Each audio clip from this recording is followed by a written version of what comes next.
Hi everyone, कैसे आप सब लोग। आई होप बहुत अच्छे होंगे, अपना रिसर्च भी बहुत अच्छे से करे होंगे। सो आज हम नर्मदा एग्रो बेस का रिजल्ट स्टडी करने वाले Q4 FY26 and FY26 ending का, कि कंपनी ने इस बार कैसा परफॉर्म किया है एंड क्या परफॉर्म किया है। So let's just start without any kind of delay. सबसे पहले मैं कंपनी को Q4 FY25 and Q4 FY26 के बेसिस पर हम लोग देखेंगे कंपनी ने कैसा ग्रोथ दिया है। ये आपका वाई हो जाएगा कि लास्ट ईयर का क्वार्टर एंड इस ईयर का क्वार्टर दोनों में कैसी ग्रोथ है। तो अगर आप रेवेन्यू बेसिस पे देखते तो कंपनी ने लास्ट ईयर ऑलमोस्ट 30 करोड़ का बिजनेस किया था, and this time they have ended up to 34 crore. तो ये अगर आप देखते हो तो ऑलमोस्ट 16% का ग्रोथ आपको देखने के लिए मिल जाता है। ग्रॉस प्रॉफिट अगर आप देखते हैं तो ग्रॉस प्रॉफिट कंपनी का लास्ट ईयर जो था वो था 2 करोड़ के आसपास, एंड इस बार 2.5 के आसपास है। तो ज़्यादा ग्रोथ तो नहीं है, बट ये ऑलमोस्ट 24% का ग्रोथ आपका यहाँ पे बन जाता है। इसके साथ साथ अगर आप एबिटा देखते हो तो एबिटा कंपनी का 0.5 से 0.9 हो गया, जो कि आपका 65% का ग्रोथ है। अगर आप एबिट देखते हो कंपनी का तो 0.5 से 0.9 अगेन तो 73% का ग्रोथ है। अगर आप कंपनी का पीबीआईटी देखते हो तो 0.8 से 1.2 पर आ गया, जो कि 46.7% का ग्रोथ है। अगर आप कंपनी का पीबीआईटी देखते हो तो 0.8 से 1.2 तक आया, जो कि आपका 46% का ग्रोथ है। एंड आप अगर पीबीटी देखते हो कंपनी का तो 0.6 से 1.0 पे आया, जो कि 53% का ग्रोथ है। अभी तक सब कुछ सही चल रहा है, अच्छा चल रहा है। अब बात आती है पैट की। तो पैट के अंदर कंपनी ने इस बार 0.7 से 0.8 तक का जो हमें डिफरेंस है वो ला करके दिया है। तो बहुत ही माइन्यूट नंबर से पैट जो है इंक्रीज हुआ है, and the complete growth is about 2.6%। बहुत ज़्यादा कोई बड़ी ग्रोथ नहीं है, बहुत ही एवरेज सी ग्रोथ है। नॉर्मल सी ग्रोथ कंपनी ने पैट बेसिस पर ला करके दी है। रेवेन्यू बेस पे अगर आप कह सकते हो तो ठीक ठाक सी ग्रोथ है। अगर आप ग्रॉस प्रॉफिट मार्जिन की अगर आप बात करते हो तो 7.1 से कंपनी 7.6 पर आई है, जो कि आपका 0.5% का ग्रोथ है। एबिटा मार्जिन की अगर आप बात करते हो तो 2% से 2.9% पे कंपनी के मार्जिन आए हैं, जो कि आपका ऑलमोस्ट 0.9% का ग्रोथ यहाँ पे हो गया।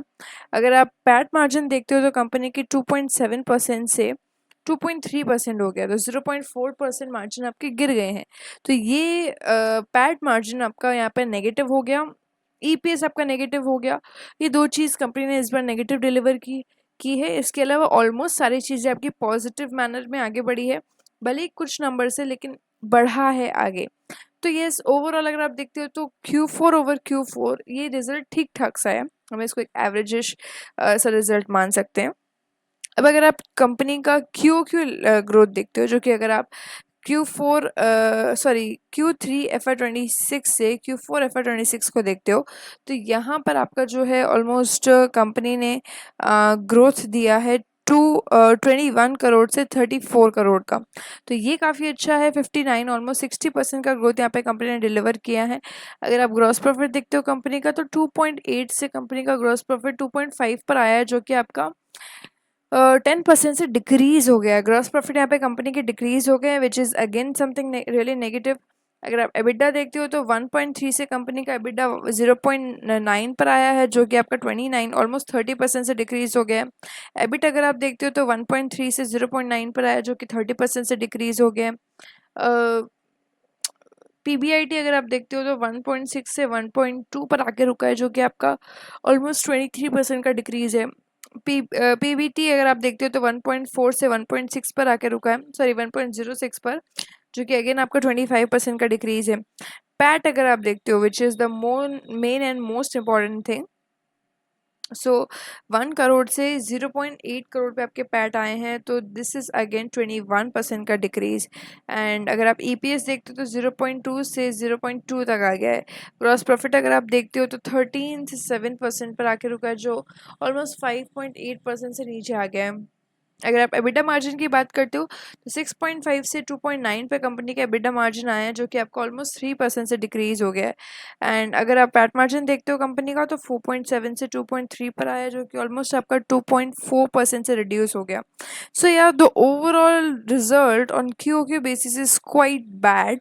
मतलब कि every single number is in red colour, and सब में डिक्रीज ही हुआ है ऑलमोस्ट। सिर्फ कुछ ही एक आपका सिर्फ रेवेन्यू है जो एक्चुअल में ग्रो करा है, उसके अलावा एवरी सिंगल थिंग जो आपके रेवेन्यू के नीचे है, सारी चीज़ें आकर के मतलब ऑलमोस्ट अगर आप देखो तो 25% के नंबर से गिरी है। तो the overall thing is that कि कुछ खास रिजल्ट क्यू लेवल पे कंपनी ने दिया नहीं है। अगर आप ऑपरेटिंग लेवरेज की बात करते हो तो जो वाई वाई है Q4 FY25 और Q4 FY26 उसमें ऑपरेटिंग लेवरेज दिया है कंपनी ने 4 टाइम्स का निकाल करके, जो कि काफ़ी अप्रिशिएबल है, अच्छा भी है।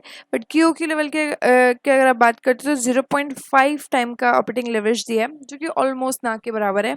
कोई ऑपरेटिंग लेवरेज है ही नहीं। कैसा ऑपरेटिंग लेवरेज अगर आपका पैट ही माइनस में है तो, मतलब माइनस ग्रोथ अगर पैट में है तो overall Q result really bad. Why average result अगर आप FY25 एंड FY26 को अगर कंपेयर करते हो ईयर एंडिंग्स को, तो FY25 का जो रेवेन्यू था दैट वाज 65.68 करोड़ एंड इस साल हो गया 78.3 करोड़। तो ऑलमोस्ट 19 to 20% का ग्रोथ कंपनी ने यहाँ पर दिया है। ग्रॉस प्रॉफिट की अगर आप बात कर रहे हो तो 10 करोड़ से 10.1 करोड़ पे कंपनी आई है। एक्चुअली रिड्यूस हुआ है क्योंकि पहले कंपनी 10.2 करोड़ से 10.2 करोड़ पे थी, अभी 10.1 करोड़ पे आ गई है। That is your depreciation of almost 1.6%। तो ये बुरी तरह से गिर गया है कंपनी का। एबिटा अगर आप देखते हो तो ये भी आपका 10% से गिरा पड़ा है, 5.5 से 4.9। अगर आप एबिटा ही माइनस में है तो सिर्फ आपका PBIT के अलावा सारी चीज़ माइनस में होगी। PBIT में थोड़ा सा पॉजिटिव ग्रोथ देखने को मिला है क्योंकि वो एडिशनल आपकी इनकम आप ऐड करते हो उसके अंदर। फिर अगर हम PBT देखें तो वो भी प्लस में देखने मिलता है, थोड़ा सा इंक्रीज है बट वो आर्टिफिशियल इंक्रीज है, कोई मतलब नहीं है, एक्सटर्नल इनकम से इंक्रीज हुआ है। पैट अगर आप देखते हो कंपनी का तो पैट 4 करोड़ से 3.86 करोड़ हो गया। तो पैट भी आपका लास्ट ईयर से घट चुका है, which is again not really good for the company. अगर आप EPS देखते हो तो EPS 0.5 से 1.5 से 1.0 हो गया, जो कि आपका 34% से डिक्रीज हुआ है। So yes, overall thing is that कि ये रिजल्ट भी कुछ खास नहीं है। ग्रॉस प्रॉफिट मार्जिन अगर आप देखते हो तो 15.7% से 12.9% पर आ गए, जो कि आपके 2% से ऑलमोस्ट गिर गए gross profit margin. EBITDA margin अगर आप देखते हो तो 8.5 से 6.3 आ गया, जो आपके ऑलमोस्ट 2% से गिर गए।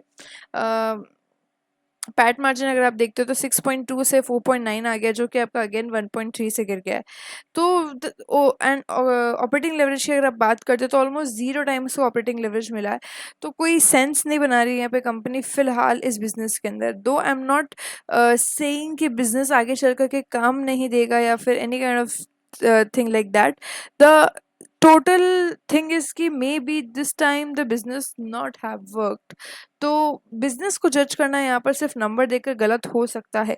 इसके अलावा एक और जो वर्स्ट थिंग मैं अगर आपको बोलूँ पैट से भी अगर कुछ बुरा है तो वो है कैश फ्लो, कि कंपनी कैश फ्लो ही जनरेट नहीं कर पा रही है। अगर 3 करोड़ का भी प्रॉफिट इस बार किया है तो भी कंपनी का जो ओवरऑल कैश फ्लो है वो माइनस में है, -1 का कैश फ्लो इस बार कंपनी ने दिया है, जो कि वही है कि कैश फ्लो बेसिस पे कंपनी पॉजिटिव नहीं है।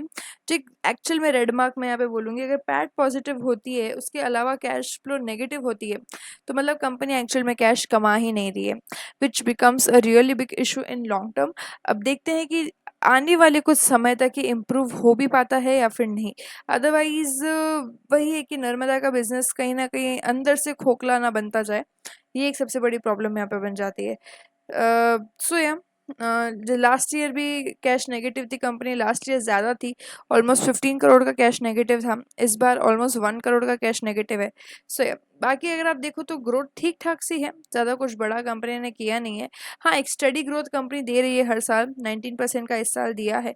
तो रेवेन्यू बेसिस पे कंपनी अच्छा ग्रो कर रही है, नो डाउट पिछले कई सालों से अच्छा ग्रो किया है। Even this year was the highest revenue company has ever scored and this year PAT is slightly lower than the last years of PAT, which was much higher than current, of course, and this was the highest PAT of the Narmada's history जो last year था। तो maybe that is exceptional year for some reason. अब इस बार वो exceptional year नहीं है, इस वजह से शायद पैट गिर गया हो, तो ये भी एक रीज़न हो सकता है। बाकी ओवरऑल चीज़ कुछ ज़्यादा मुझे कुछ ऐसा नहीं लगा कि बहुत ज़्यादा परेशान कर रहा है कुछ रिजल्ट के अंदर। रेवेन्यू आपका ठीक ठाक है, Q4 के लेवल पे ऑपरेटिंग लेवरेज बहुत शानदार मिला। एक चीज़ अच्छी हुई है, डेब्ट कंपनी का ऑलमोस्ट नेगेटिव है, सिर्फ 10 करोड़ के आसपास का डेट है कंपनी का। बाकी सब चीज़ें ठीक चल रही हैं एंड कोई रेड फ्लैग ऑडिटर ने भी नहीं दिया है इस बार। बाकी PAT is a problem and operating leverage is a problem. अच्छा, एक और चीज़ हमें देखनी है कि ट्रेड रिसीवेबल्स जो है कंपनी के वो डबल हो गए इस साल ऑलमोस्ट। FY 2025 में ऑलमोस्ट 19 करोड़ के थे एंड इस साल ऑलमोस्ट 35 करोड़ के हो गए। तो अगर आप देखो तो 85% एक साल के अंदर अंदर बढ़ गया है एंड ये रेवेन्यू सिर्फ अगर आप देखते हो तो 19% से बढ़ा है। तो रिसीवेबल्स आपके बहुत तेज़ी से बढ़ रहे हैं, तो ये एक थोड़ा सा आई वुड से कि येलोइश साइन कंपनी के लिए है कि रिसीवेबल्स जल्दी जितना जल्दी से जल्दी कवर कर सकती है company, that is good. And yeah there was few negative things which I didn't like about the company's result this time. And इस बार कॉन कॉल भी कंपनी ने नहीं किया है, मे बी किस मुंह से कॉन कॉल करे, वो एक चीज़ हो सकती है। लास्ट कॉन कॉल नवंबर में किया था कंपनी ने, उसके बाद में आपका Q3 में भी कोई कॉन कॉल नहीं किया था एंड Q4 में कंपनी ने कोई कॉन कॉल नहीं किया है। सो या these are few negative thing. Actually Q2 में कॉन कॉल किया था, Q2 में किया था, Q3 में भी किया था, Q4 and this time FY 2026 के एंडिंग पर कोई कॉन कॉल कंपनी ने दिया नहीं है। सो या these are few negative things. Q2 में किया, Q3 में नहीं किया, Q4 में भी नहीं किया। सो ये चीज़ें थोड़ा सा, क्योंकि कंपनी कॉन कॉल करती आ रही थी पिछले 2 क्वार्टर से। Q1 एंड Q2 में कंपनी ने कॉन कॉल किया, तो दिस वाज एक्सपेक्टेड कि हाँ कंपनी कॉन कॉल देगी, बट दिया नहीं है एंड ऑफ द डे। बाकी हमें थोड़ा सा और मार्केट के बारे में पता चल सकता था कि हाँ हाउ ये जो मार्केट है जिस फील्ड में कंपनी काम कर रही है ये और कैसे इवॉल्व हो रहा है and what company is looking in the near future, वो चीज़ हमें देखने मिल सकती थी। बाकी ठीक है, रिजल्ट बहुत बुरा भी नहीं है तो बहुत अच्छा भी नहीं, एवरेज रिजल्ट कंपनी ने इस बार डिलीवर किया है। So that was all the thing. And बाकी नर्मदा का जब एनुअल रिपोर्ट आएगा एंड हमें कोई भी चीज़ देखने मिलेगी तो I will be sharing it with you. So I will see the next video till then do your research. Thank you.